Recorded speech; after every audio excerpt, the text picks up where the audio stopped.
The third common mistake that I see, number 3, is that agents don't ask questions. And when it comes to building your book of business, one of those things that you have to be doing is prospecting. And so a lot of agents out there want to spend money. They think that they have found a way to get more listings or get more buyers or do things within search, Google, Facebook, Instagram, whatever it is, SEO. And there's so many companies out there that specialize in the real estate space, because the real estate space for marketing and advertising is extremely expensive because we have high ticket items that pay high commissions.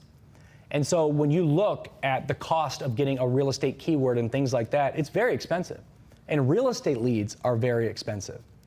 And where I caution, and the biggest mistake I see people make, is you have these fly-by-night companies or these companies that promise, hey, you can buy the entire zip code of 85253 for only $200 a month, and we guarantee you 100 leads. And agents say, tell me more, that sounds really interesting. I would hang up the phone immediately because that's garbage. But they have these salespeople that convince the realtors and the agents, hey, no, this is legit. And what do? You end up blowing $200, then $1,000, then $2,000. If something sounds too good to be true, it is. There's a reason real estate leads are expensive, okay? The good ones. What I would caution is, before you go down any path, buying a CRM, buying a search portal capability, buying a marketing system, buying leads, buying anything, get a recommendation. There's many things that you're going to be needing, but ask questions. Go online, go on to Facebook. Hey, does anybody know of a good lead company for real estate? You're gonna get responses on that. But don't blindly buy stuff, because you're gonna get solicited. And when you get solicited and it sounds too good to be true, oh yeah, just give me your credit card, we can get the leads shipped over tomorrow. Great. So now you got leads coming in, but you don't know what to do with them.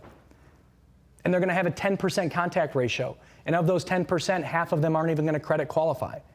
So now you're fishing. You're fishing in a very, very unpopulated sea. When you get recommendations on things, you at least know that it's legit or pretty legit. But the problem I see people make, agents make, is that the good news is they want to grow their business. The bad news is they're not doing it effectively. Because just dropping several thousand, for example, I'll give you another great example. Hear me out here. Real estate magazines, there's a ton of them. You open them up, and you got all this person's listings, this person's listings, this person's listings, this person's listings, sold, sold, sold, sold, available, highlighting listings, coming to the market soon. All real estate listings, all real estate to look at. Looks nice and pretty. People pick them up.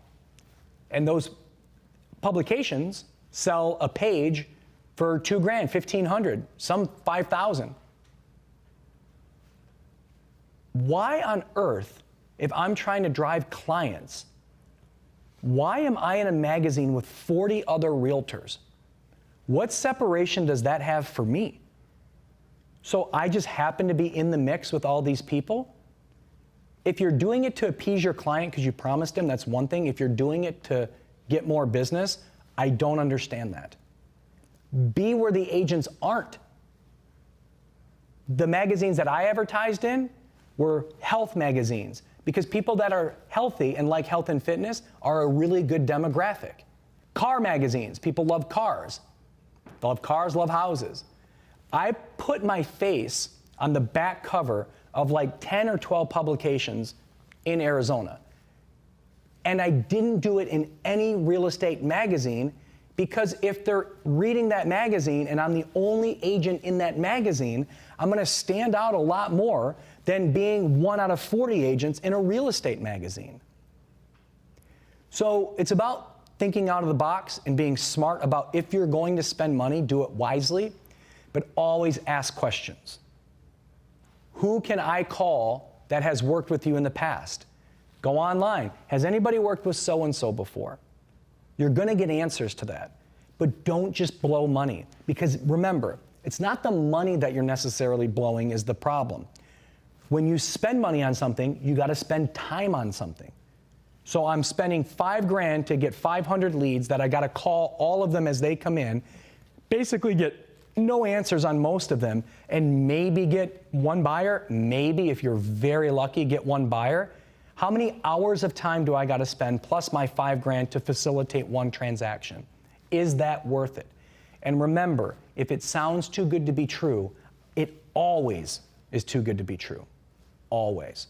So be smart about your money, ask questions, okay? Ask questions, and be unique and be different. Those are the three main things I would say when it comes to prospecting and spending money to build your business.